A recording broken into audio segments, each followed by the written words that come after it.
Good morning.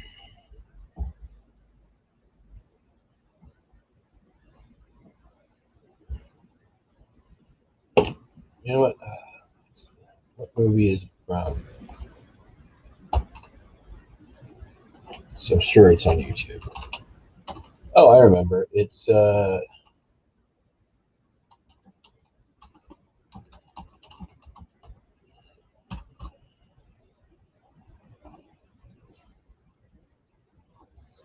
few years ago. I think it was on New Year's Eve. I went out and we were partying all night. And at like 11:30 in the morning, I decided it was time for me to finally watch Singing in the Rain. And I blacked out in the middle of it and woke up to this. Oh, no, your lucky day is 24. You need a 24. It's 1:30 already. It's morning. Yes. Then what a lovely morning. Good morning. Good morning. We've talked the whole night. Good morning. Good morning to you. Good morning. Good morning. It's great to stay up late. Good morning. Good morning to you. Although I slept. Now the milkman's on his way. It's late to say good night. Good morning. Good morning. I'm sure this will get me shut down. To you and you and you and you. Good morning. Good morning. We kept the whole night. Good morning. Good morning to you. Could be rather than to be in Louisiana In the morning. In the morning. It's great. Stay up late. Good morning. Good morning. to Mississippi if you was in Mississippi. When we left the movie show, you wasn't bright, but Katie on, show was on, but I want to say goodnight. Good morning. Oh, night. Good morning. Bonjour. Bonjour. Buenos dias. Buenos dias. Bonjour. Good morning. Good morning.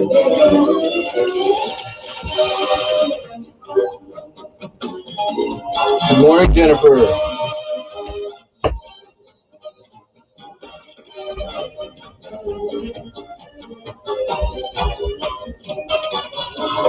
I'm sure that I will get a copyright strike for this one.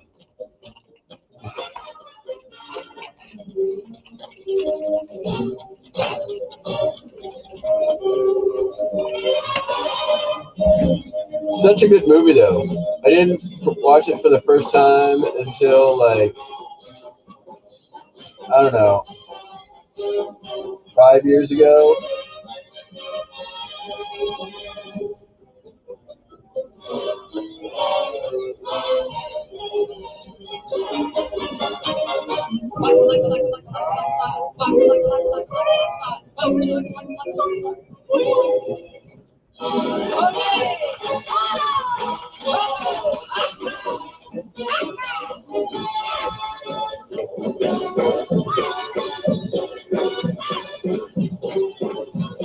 Yeah, I know, right? Take all the money I'm not making.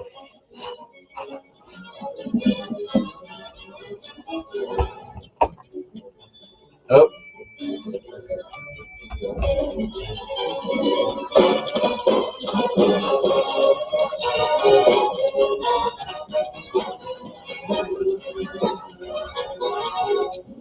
Well, I'll say this much.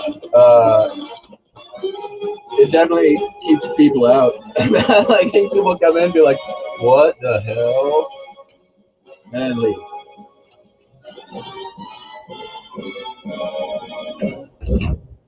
I mean, they're drunk. Oh, Facebook shut me down. Where'd it go? There it is.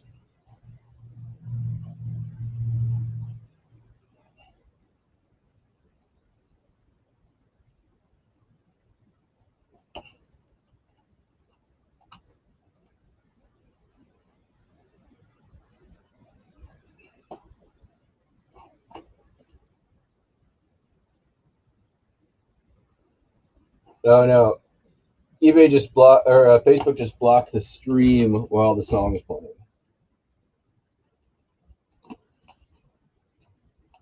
Good morning, Brickhouse.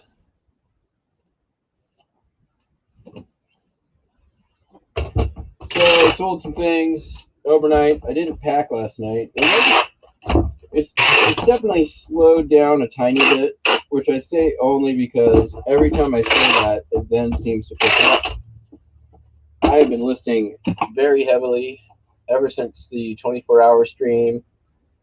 A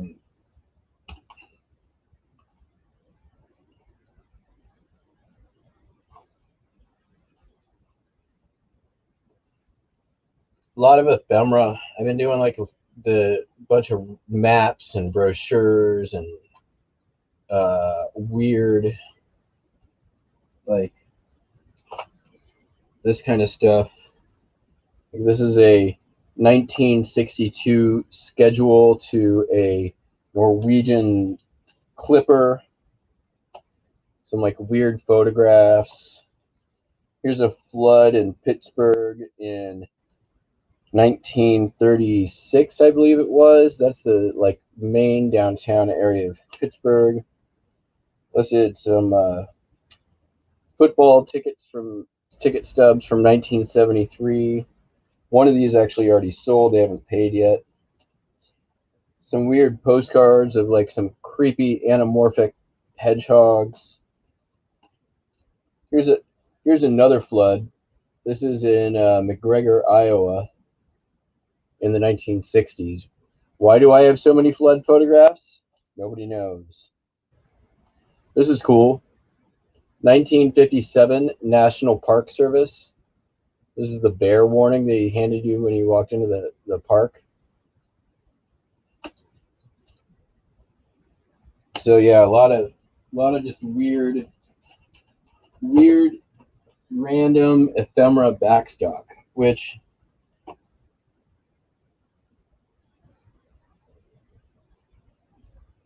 you know, sometimes it's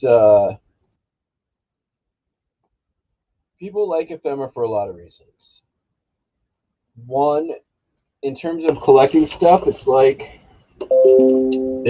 a sports cards, right? Or whatever. Why does somebody want a piece of paper with a football player on it or a baseball player on it, right? To some people, that seems just as weird as it might to you to want a weird piece of, ephemera. Somebody might want something like that. Maybe they took a trip in the 60s to Norway, or maybe they have family in the area. It could be all kinds of reasons. And in terms of like a collection, it doesn't take up a lot of space. People collect a lot of really interesting things. Hey, BTT, how are you? Did you get your Victorian trade card yet?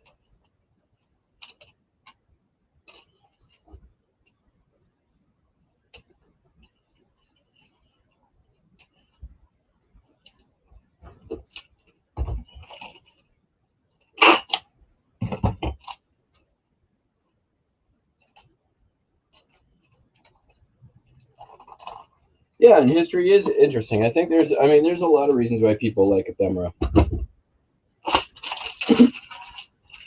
I mean, I don't personally collect it, but for me, just the process of going through it and researching it and listing it is interesting to me. So, 1 second, I need to go grab a bin.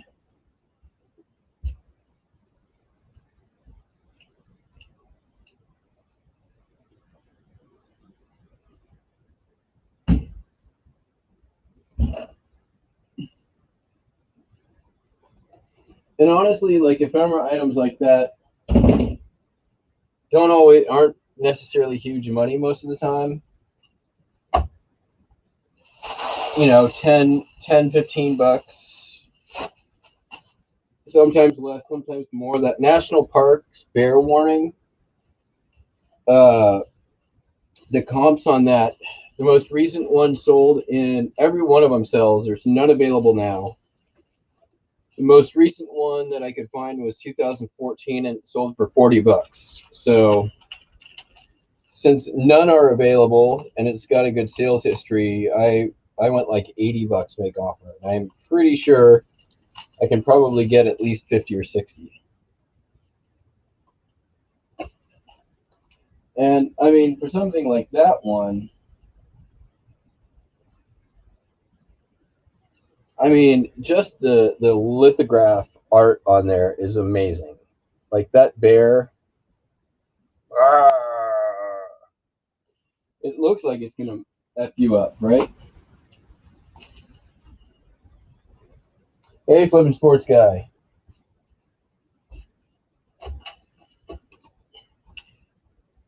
Oh, I should have mentioned, this is a pocket knife. It's a Buck pocket knife. I bought a lot, like a mystery lot of pocket knives from Mr. Buys a Lot over the summer. And I got like 6 or 7 of these Buck 2 something. And that one sold for $35.95. It's going overseas. Let's see here. How much can I ship for? Oh, nice. eBay International Standard Delivery. For sure. This is Brazil? I'm using eBay Standard Delivery on this one.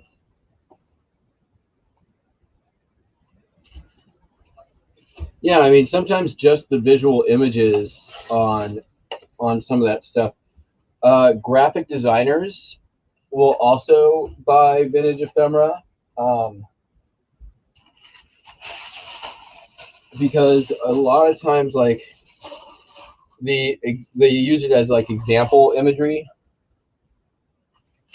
You can scan that stuff into Photoshop and then have sort of a basis to work with. So if you're trying to get a certain like mood or era across, you know, it's a good thing to do is just start with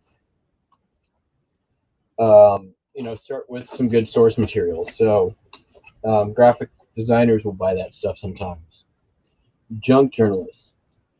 Oh, it's Redbeard Treasures. It's spelled Throat Warbler Mangrove, but it's pronounced Raymond Luxury Yacht.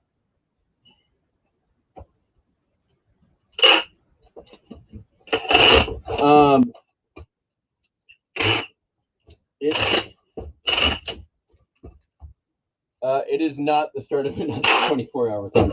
Although there will be another one, probably sometime in March. I am going to go for it again. It may be a group challenge. You'll have to tune in to Thrifty Lobster's show on Friday, which I am now part of. And we've been this was kind of the dry run. I wanted, first of all, to like do a proof of concept. So now the concept has been proven. I think if I do it again, or when I do it again, it's going to be a 3 a.m. start time instead of a 6 a.m. start time.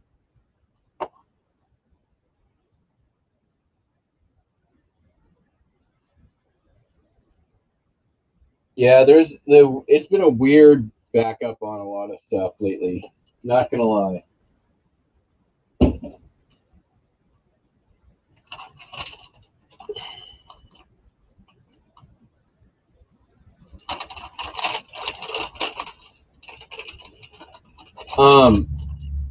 Redbeard Treasures. If you Google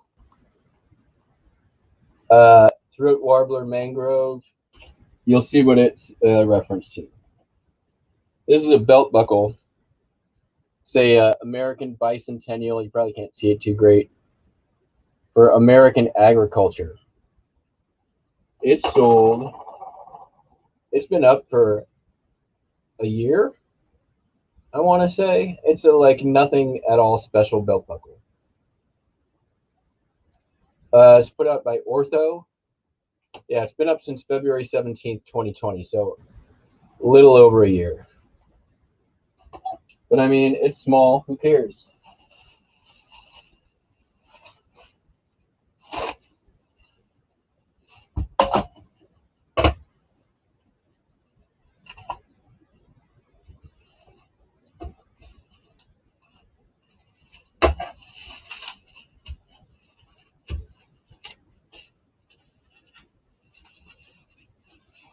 Oh.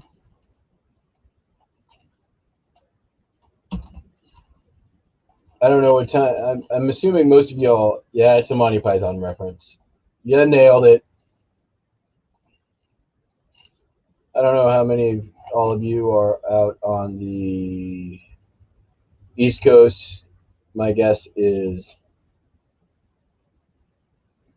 Oh man, there's like 2,000 people watching Crazy Lamp Lady right now.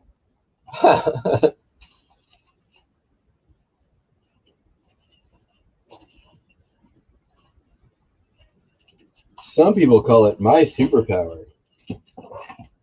It's my ability to ship out eBay orders at 6 in the morning.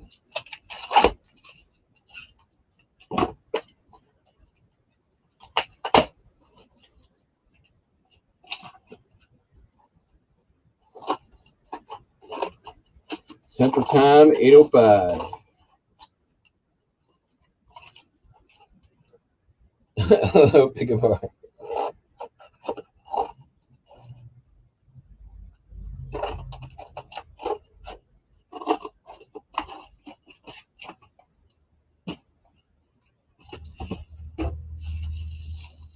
I was on Thrifty Pickers picking and their morning show the other day, and I had my screen name as Turd Ferguson. I don't think they were expecting that.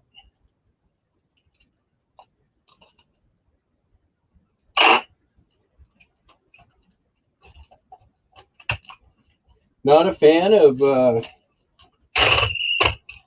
Crazy Lamp Lady?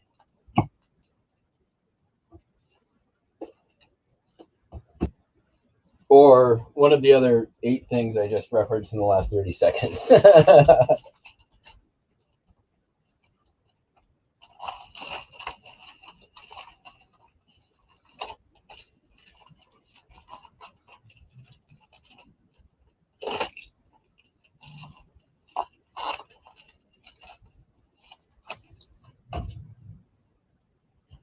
Nice.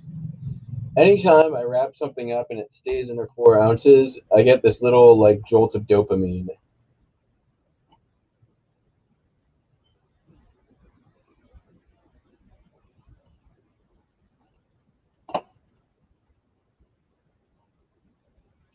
Yeah. You know, okay. I like that channel. I like Crazy Lamp Lady. Sometimes.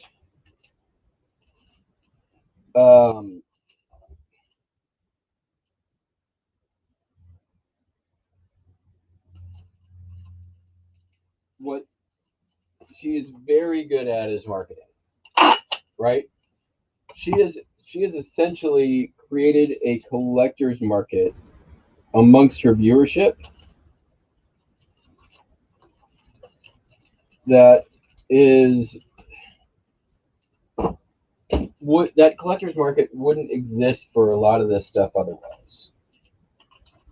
Not at least to the degree that she has successfully done this. So, I mean, in that regards, kudos to her.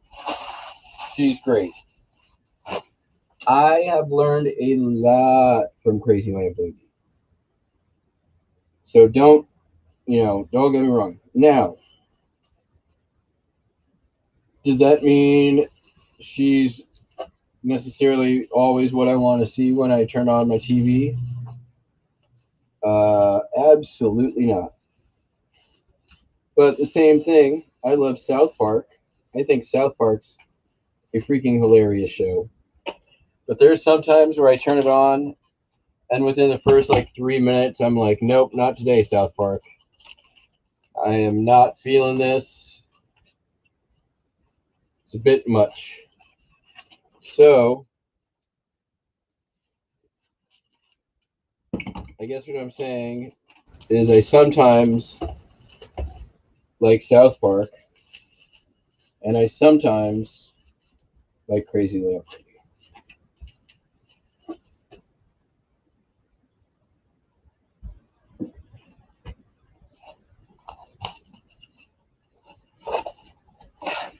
But it's funny, as soon as I mentioned that, we lost half our people. Give her my regards.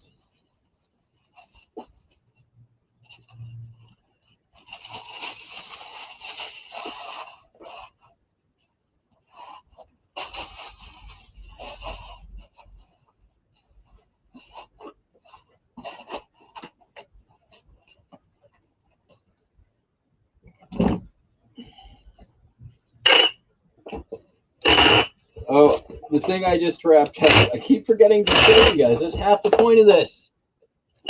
Is I'm supposed to be telling you what sold. This is a Ronson lighter. It was purchased in a lot from Goodwill Auctions. It sold. It's got its little box and everything. We'll show it on the screen. We'll do it that way.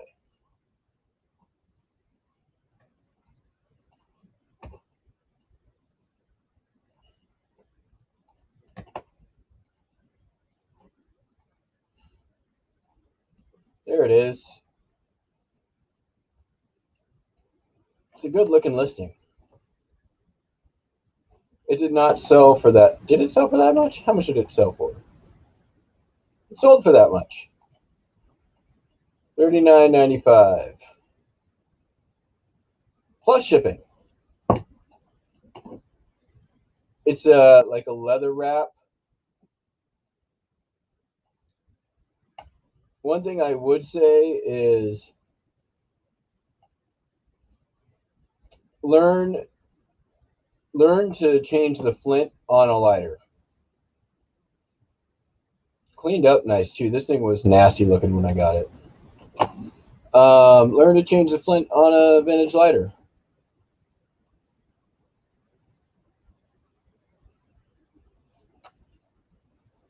They're good money. As you can see, $40 for a lighter, and that I probably had like 10 other lighters in that lot. Yeah, I know there's a bunch of morning shows. They're all fine. I'm not trying to compete with anyone. I'm just kind of doing my thing, you know?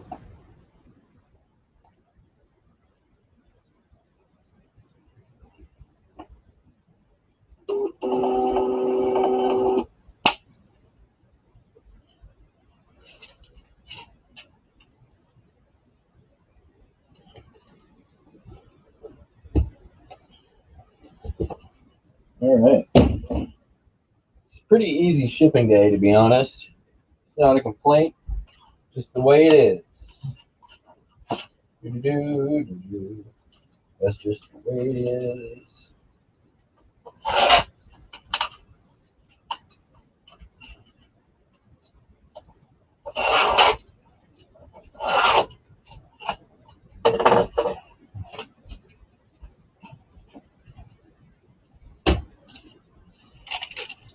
Postcard. This is the like classic. This is called a large letter greeting. About as iconic of a postcard as you can get. Like when people think of postcards, I think this is kind of what they think of. So they're called large letter greetings. They're pretty easy to identify. They're usually printed on linen. every letter usually will have a big, is like a window, right? And in the window will be a little picture of a thing from the place that it spells out. So that's Washington, not the one I'm in. It's the one on the other coast.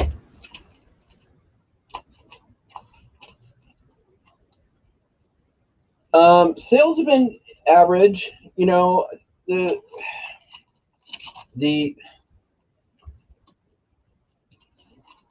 so my store before that was at about 10,300 listings. At the end of it, it was at about 10,500 listings. So I grew essentially my store by a whopping 2% in that effort. I have sold quite a bit from that listing thing, probably maybe 20 of the 200 things that I listed. But the way that I build is I'm looking to build a slow, steady up and to the right, right?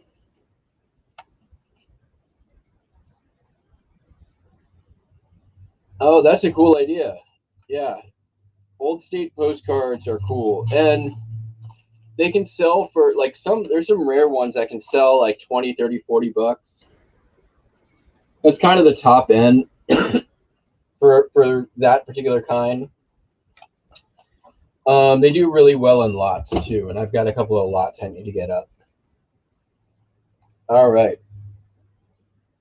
So that one sold for $6 and like 20 cents. I sent it on $7.50. Is that right? How much they sell for? $6.95. That's what I thought. So the $6.95ers don't get a bubble mailer. My cheapies don't get the extra layer of protection.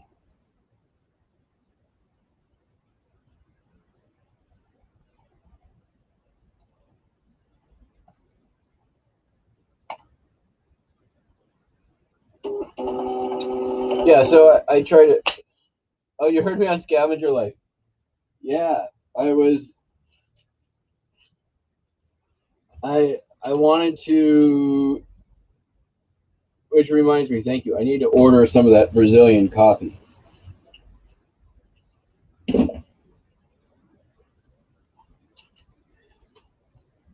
I'm a big fan of Scavenger Life.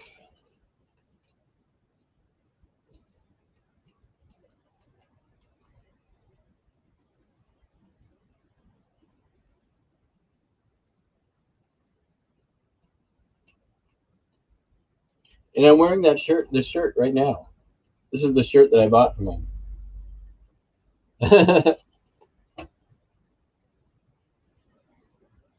It's the most expensive piece of clothing that I own.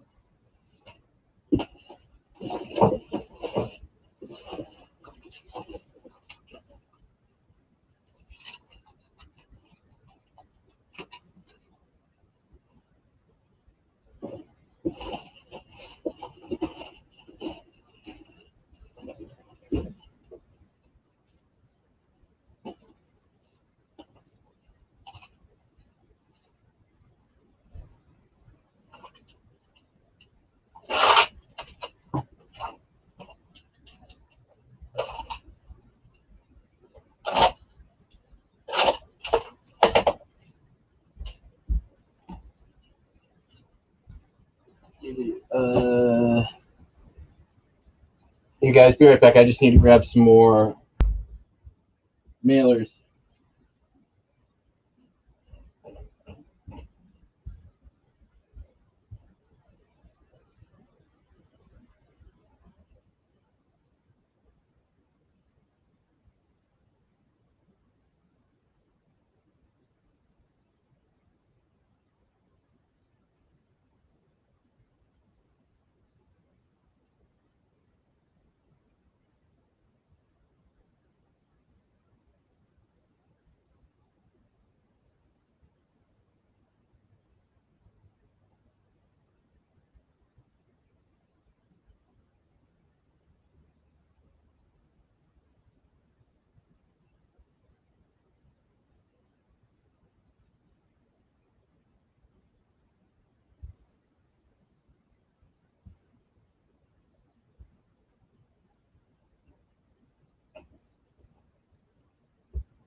Wow.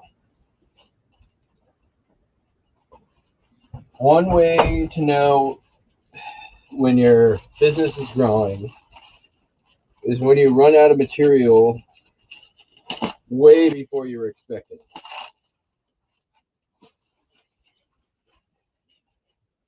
I bought 1,000 of those rigid photo mailers.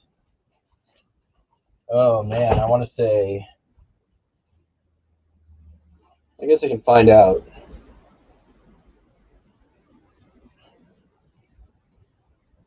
When did I buy it? Purchases, definitely in 2020.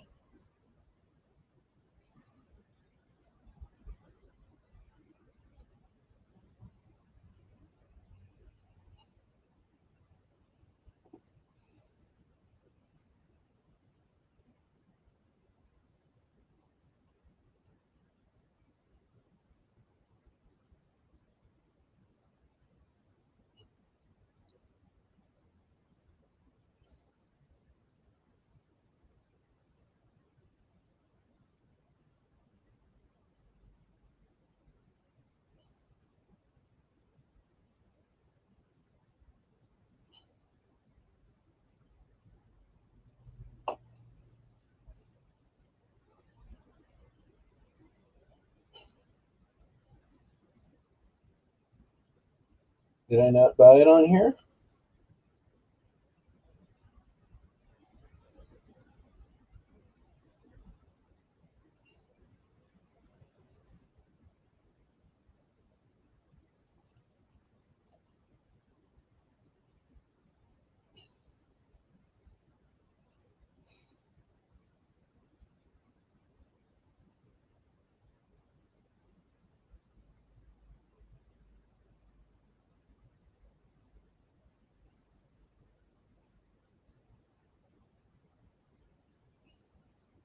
Well, it took me about a year, I guess. 6 by 8.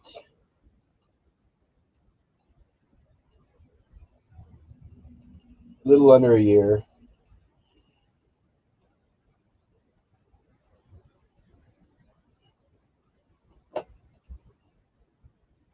Definitely have gone up in price, just like everything.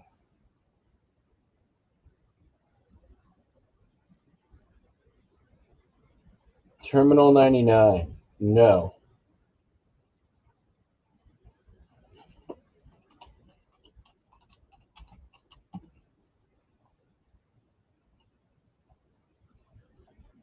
I will subscribe to them though and add them to my list.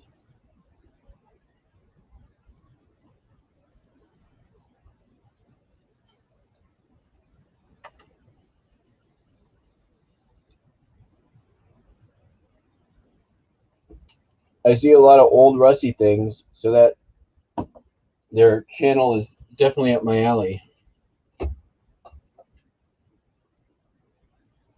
Sup, just in time. So next, I'm shipping out these two USS Guam patches. $12.95, free ship. Nothing big, but these came out of like an auction box lot.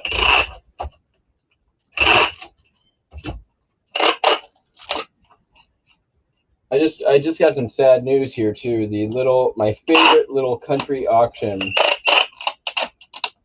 that is close by my house did not survive the pandemic. They are closed for good. That makes me sad.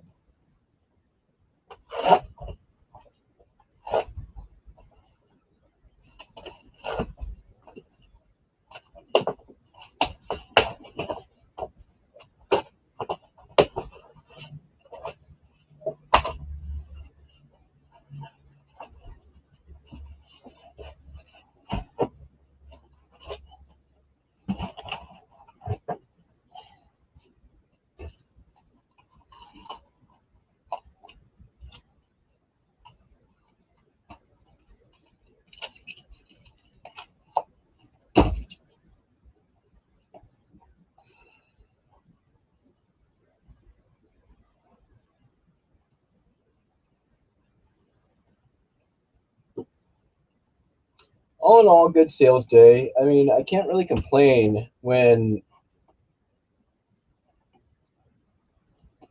you know, midweek is breaking like $300. That's right about where I want to be. Although I'd really like that to be after fees, but whatever.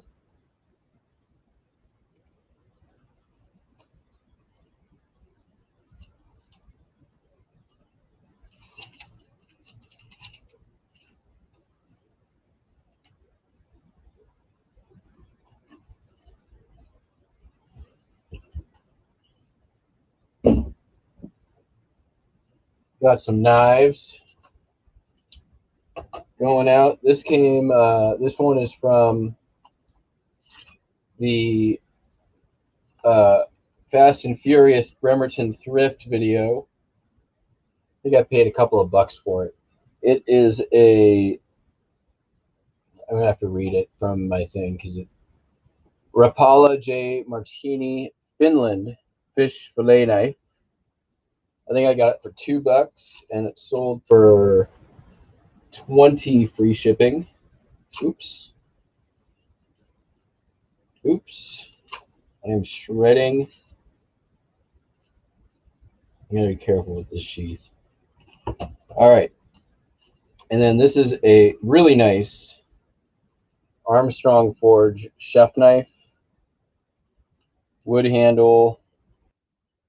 Made in Japan. This one shined up really good with the boiled linseed oil.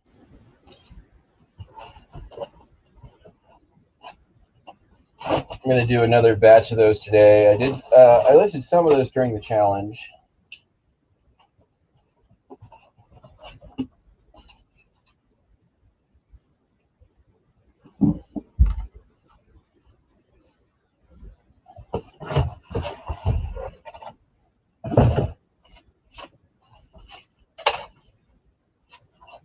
And then I just have some records after the knives, and that's it. Like I said, it was a relatively easy ship day. Let's see here.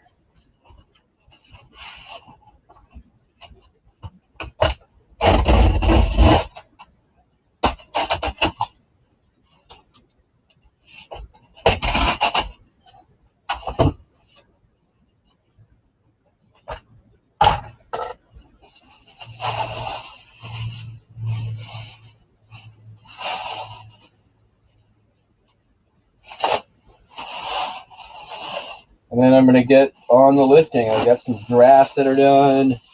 I got some records that I want to get listed.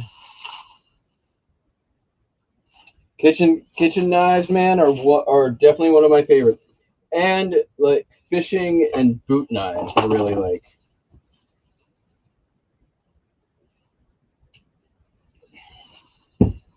But kitchen knives for sure are up there in my like favorites category when it comes to what I like to sell. Because it's so easy, you can find super high profit. I mean, I can reliably walk. If I go to 2 thrift stores in a day, I am guaranteed I can make $75 to $100 that day on like $5 or less sometimes.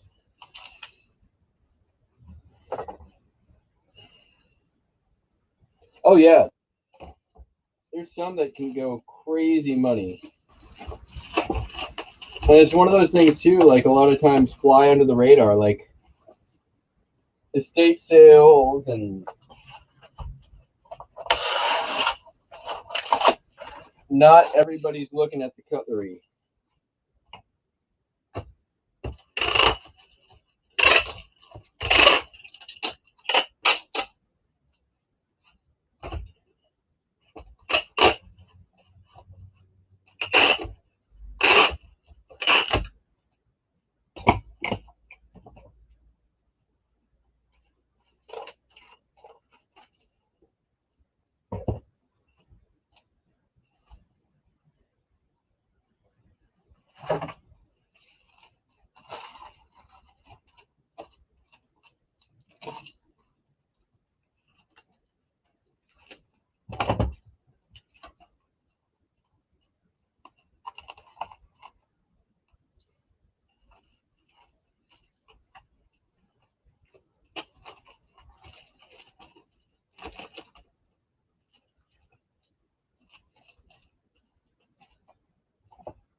mean, kitchen cutlery for me, it's really just one of those bread and butter item things. Like, I know that I can, spend a couple of days or a few hours every couple of weeks, get 5, 10 of them up,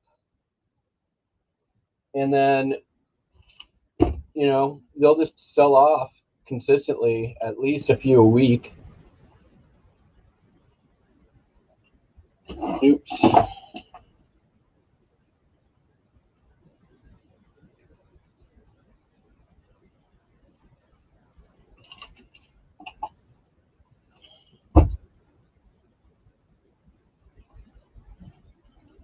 The sell-through, if you look at it on eBay, the sell-through with the keywords vintage kitchen knife, that's just those 3 words, it's 50% sell-through every 90 days.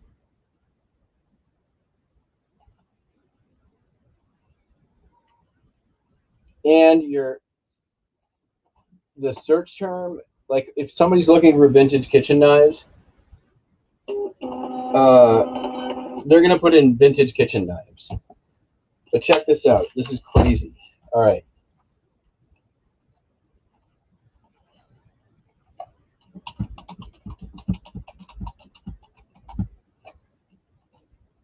I'm going to share my screen real quick.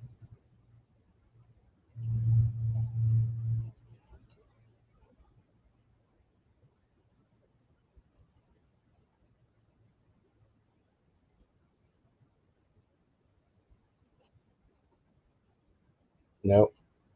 Nope.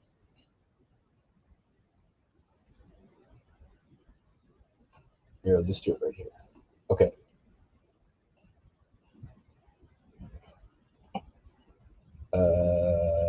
That is what? What am I looking at?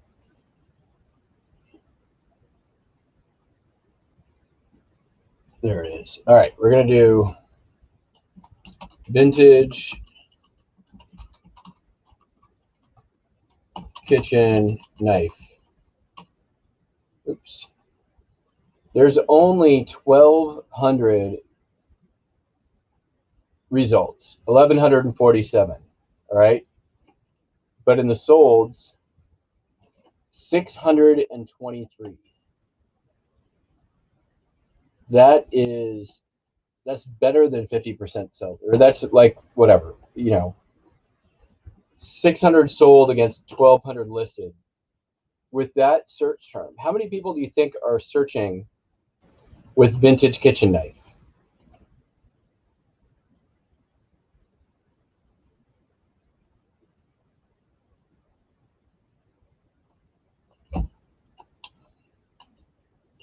Oh, you know what? We can do the research. Let's see on.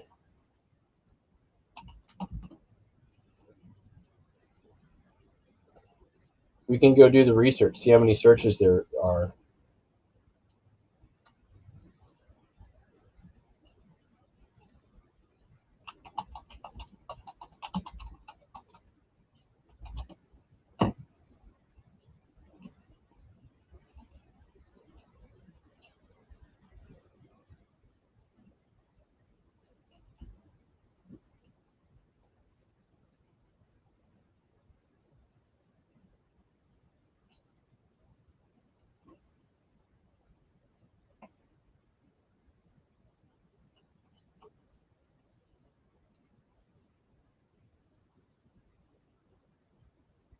Average sale price $35.36.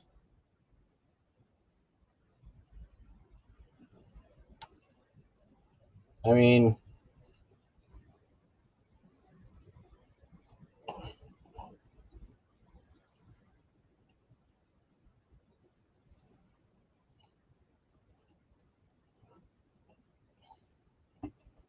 yeah. So all I'm saying is talk about like a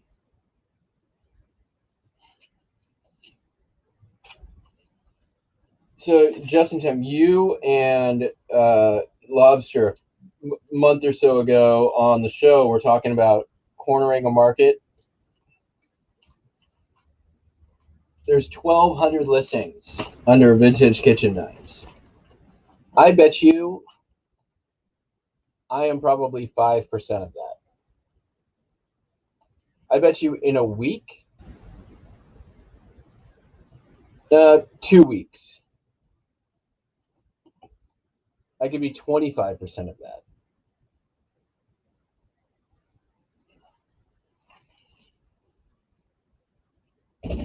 That's cornering a market.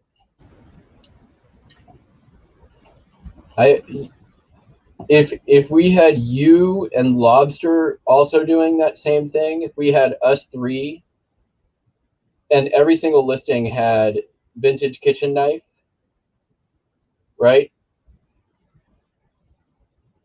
And we stuck with like Echo, Armstrong, Ford, something like. How many do I sell in 2 weeks? I don't know, but at least probably 5 or 6.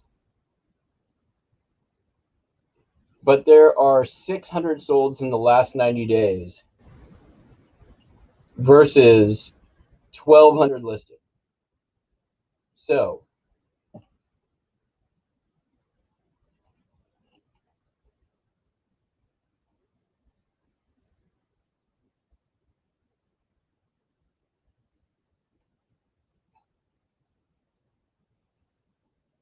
and I probably have 100 in backstock right now. How many list in 2 weeks? I could list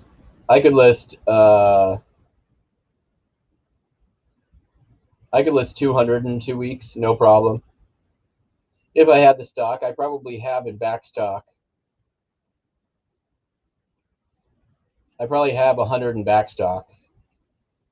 If I sourced heavily for a week, if I hit up all the local thrift shops and like did the rounds, as it were, I could come up with another 100 pretty easily.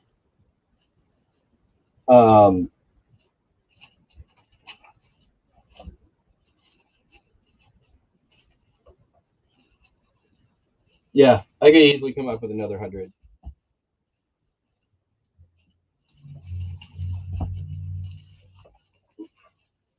Also, I think Shop Goodwill probably has a. There's usually at least one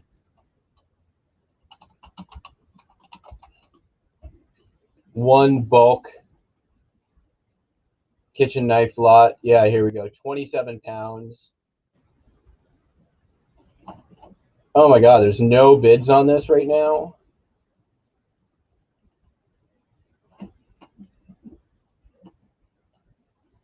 Oh, there's all, dude, okay. Check this out.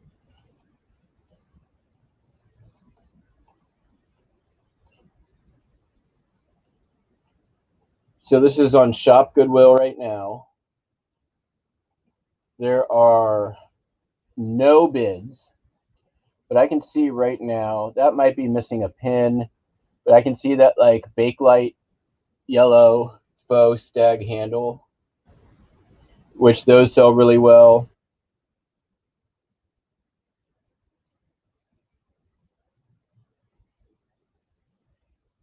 Two-tined fork, that's, you could list that separately. That looks like a Chicago cutlery. There's a China, but there's another honing rod right there.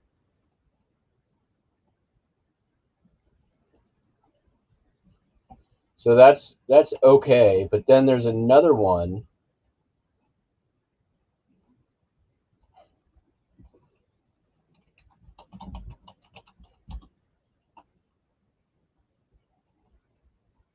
There's no bids on that. It's $10. You basically are paying shipping. 14 pounds. And this one,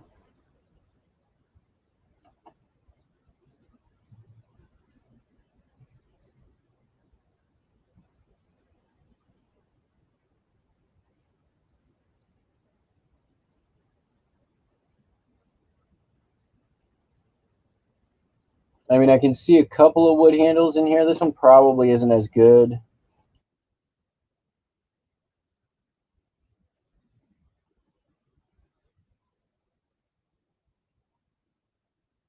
But, and the last one of these I did, oh, this is 7.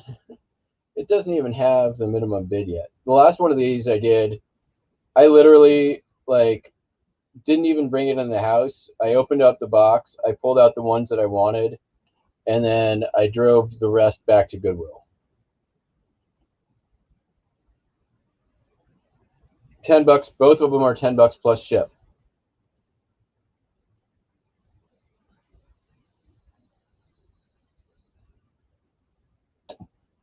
Hey, I'm busy.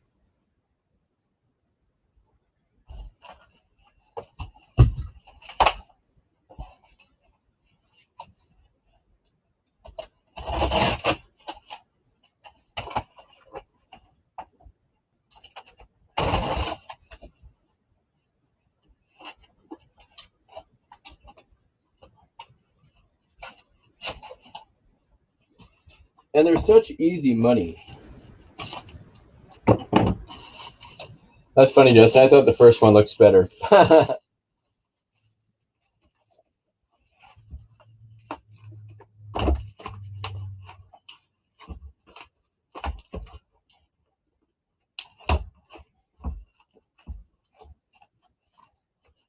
either way, like for 10 bucks, like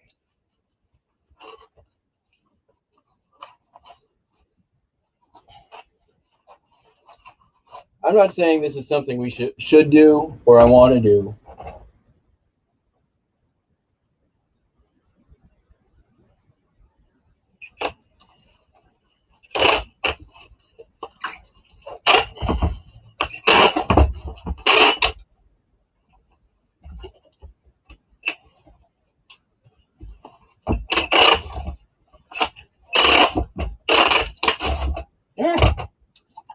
Yeah, I've lotted up crap like that.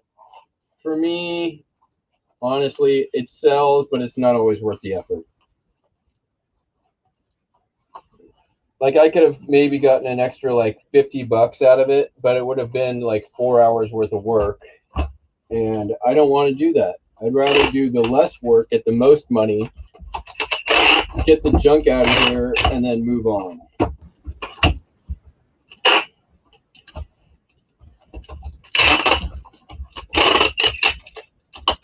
This is not pretty.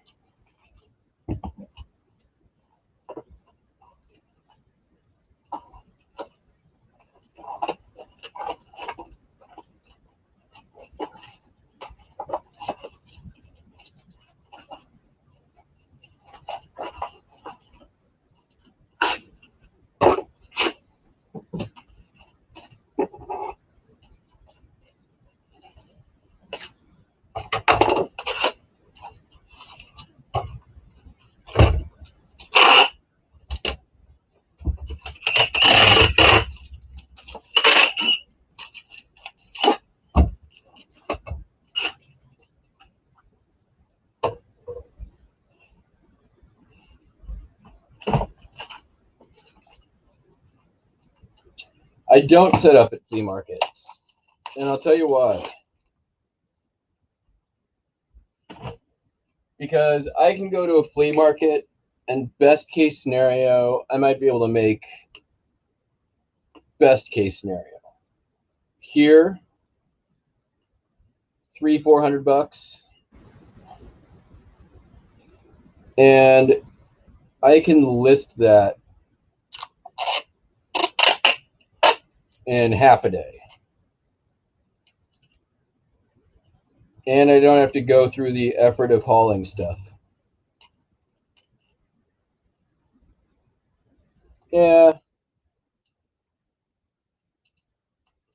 Flea markets in my area are also just, it's not like it is in other parts of the country, unfortunately. There are a few, and I mean, they also haven't gone on for like a year.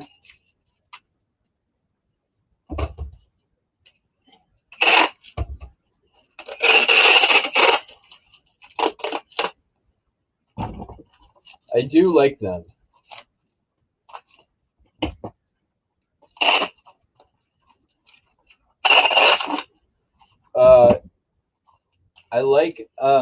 I really like the flea markets in California. I do those whenever I can.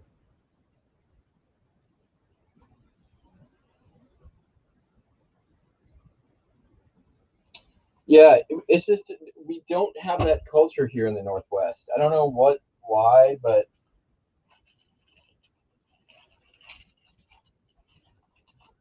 there's just not a lot of flea. It's just not a flea market culture. I wish it was. There is one that's not too far from me, but it hasn't happened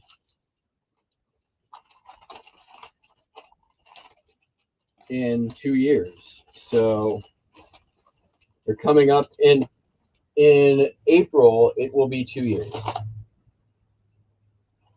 Or wait, not April. Whatever the end of the summer, it'll be almost 2 years. A long freaking time. And I don't even know now because the auction that most people source from is closed for good.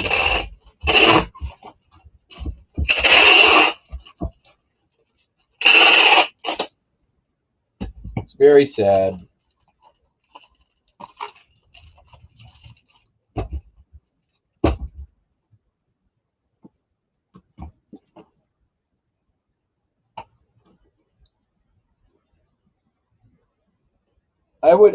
I much prefer sourcing at the flea than the concept of selling at a flea. Like I would rather, if I were going to do that, I'd rather have like a whole bunch of yard sales and let people come to me and not have to pay somebody just to set up my stuff. I live in a really central part of Bremerton.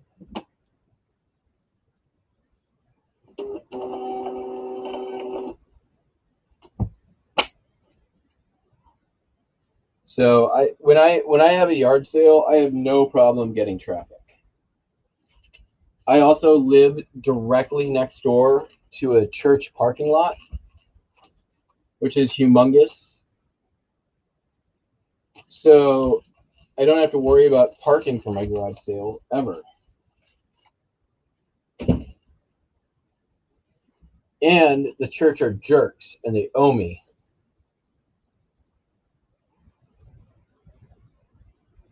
Wow. Salvation Army. There used to be a really good one in downtown Seattle, and it doesn't exist anymore.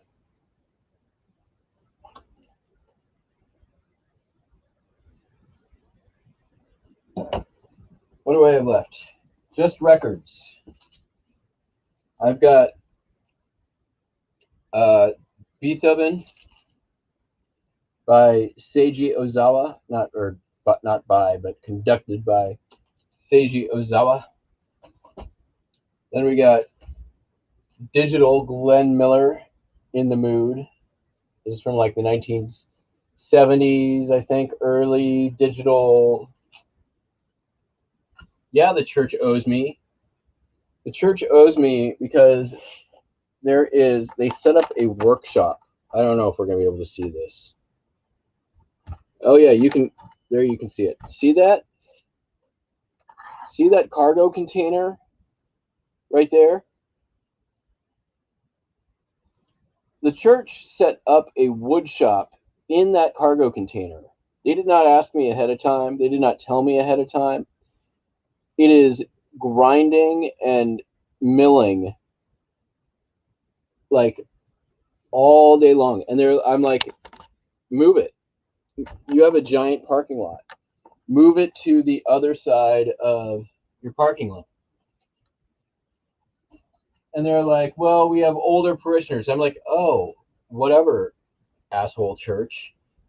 Sounds like you put a lot of consideration into like your 8 old people members in the middle of a pandemic when you can't even have church, and had no consideration whatsoever for your neighbors. How very Christian of you, Catholic Church.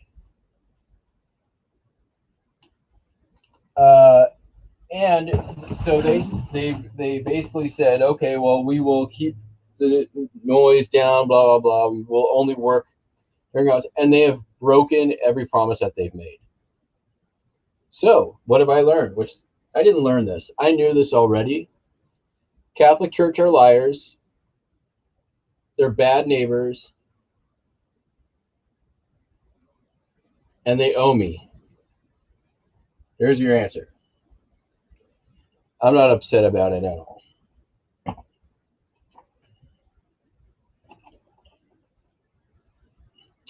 Oh, you know what I'm going to do is I'm going to paint my garage with some pro-choice slogans.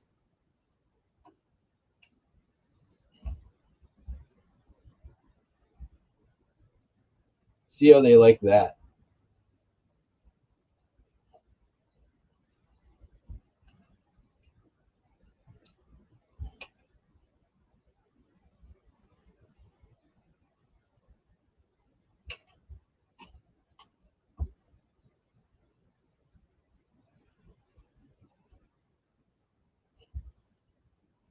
And they've got this one guy who's been going to church, who now it's what, February, three months after, still drives into church in his stupid pickup on risers with his pro-Trump giant ass flag and Blue Lives Matter flag, like that bastardization of the American flag that like somehow shows support for police instead of African Americans who are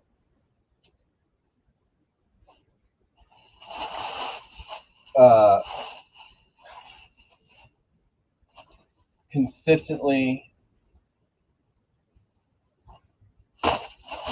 killed and injured at the hands of police officers in our country who are able to do so with impunity and practically zero repercussions. Those guys, those flags, exactly. So I get one of those flags 5 feet in front of my kitchen window once a week at least. So yeah, I'm strongly considering just painting my garage with some pro-life propaganda or pro-choice propaganda.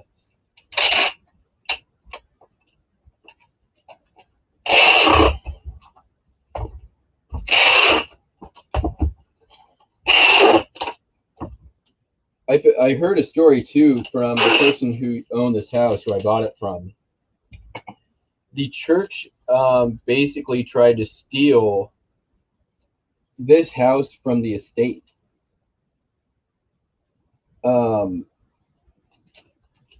They actually went to court over it.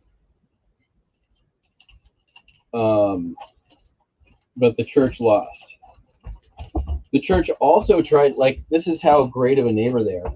They tried to close a street a block away from me, close it down for no reason at all, except they wanted to use it privately.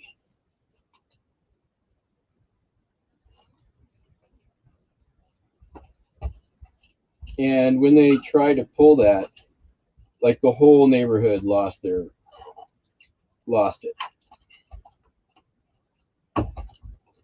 And just so you all know, I mean, full disclosure, I am a Catholic school survivor. I went to 3 years of Christian grades or preschool and kindergarten. I went through first through 8th grade Roman Catholic school. I did 3 years of Jesuit high school. I graduated early. I went to 2 quarters of Jesuit college, and then I fled for a public university the moment I was able to. She's not a Christian. Gargoyles.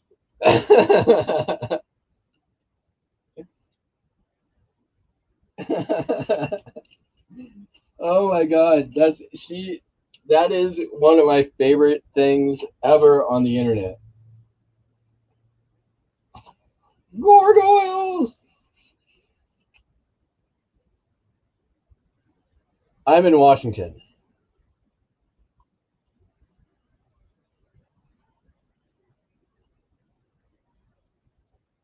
What? Come here. You want to say hi to the people? Yeah? Come on.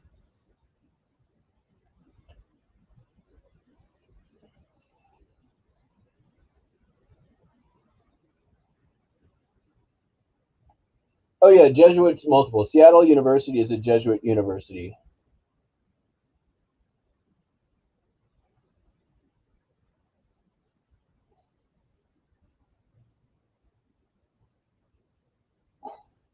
He's saying hi. Hi, look at my claws.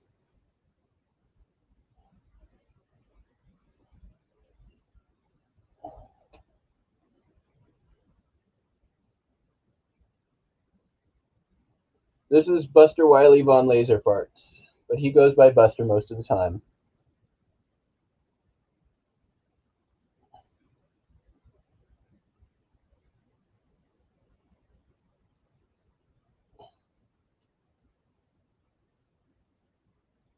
Gargoyles. She's not a Christian. Oh my God, that's one of my favorite things ever on the internet.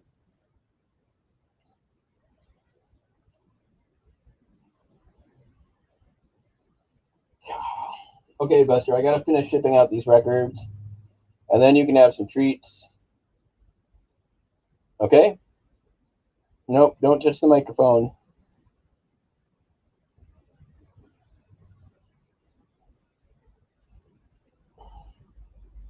All right. You can get on my shoulders.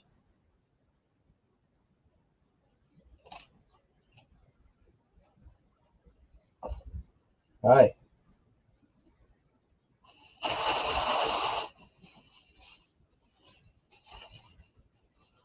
We'll do this until I bring up the tape.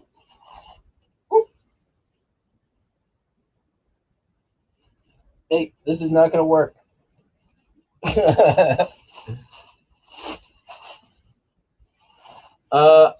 I haven't listened to the I Doubt It podcast, but I will add that to my list. Give me a second here. I have like a running list of the hundreds of podcasts I haven't listened to yet.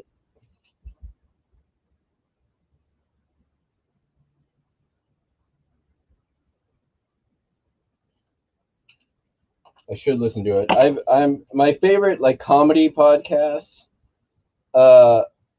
is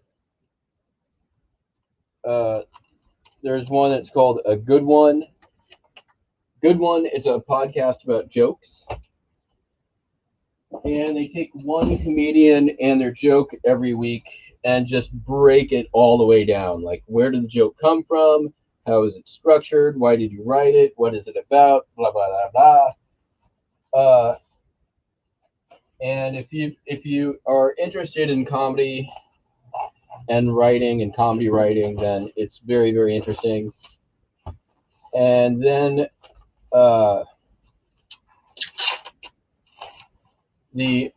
there's one I listened to called My Brother and Me, which is a advice show for the modern era. She's not a Christian. Oh.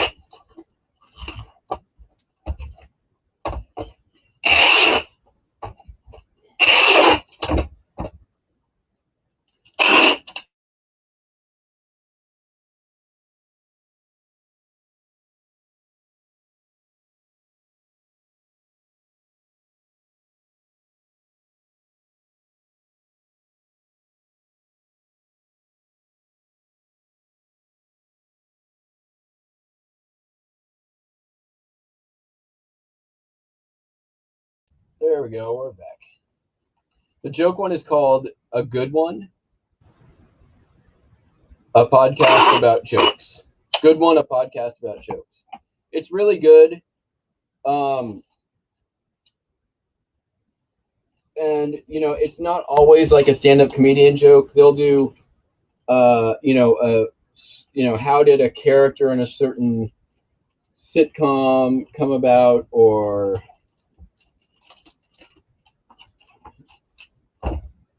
it's a really interesting show. I enjoy it quite a bit. I'm a couple episodes behind, but I can fix that in a couple hours. I'm gonna just ship. I just shipped Glenn Miller.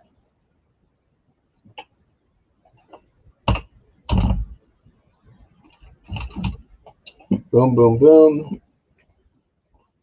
I saw Cameron. I saw you the morning after your listing show. I was lurking on my TV, so I wasn't commenting, but I was watching.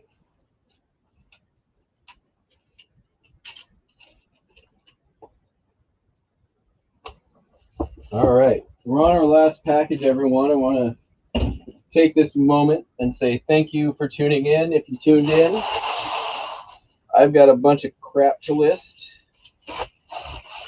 I think I'm going to try to get a Sega Genesis listed today. Hopefully it's clean. Or I have to get it clean. Hopefully it works. I've got all the parts and bits, so at least there's that. I am, as you probably remember, very unmotivated by listing video games because it involves all the cleaning and testing. But anyways, for those of you who left, thank you so much for joining. I hope you all have a great day. Make sure you like and subscribe. Turn on a bell notification. I tend to not announce when I'm doing these.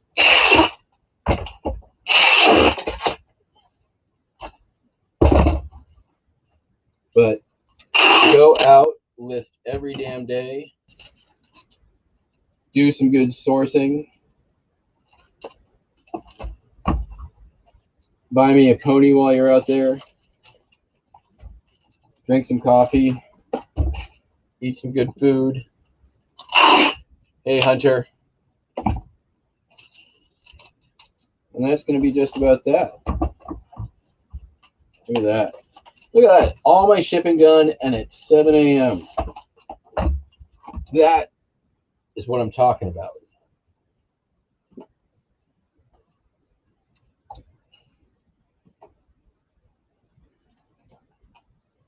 And that's a 2-pounder. That's what she said.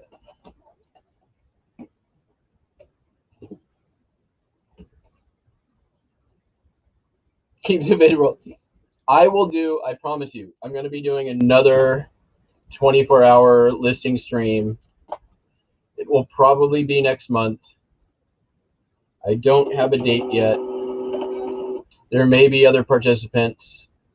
If anybody else is wanting to join in and do the live listing stream with me, let me know.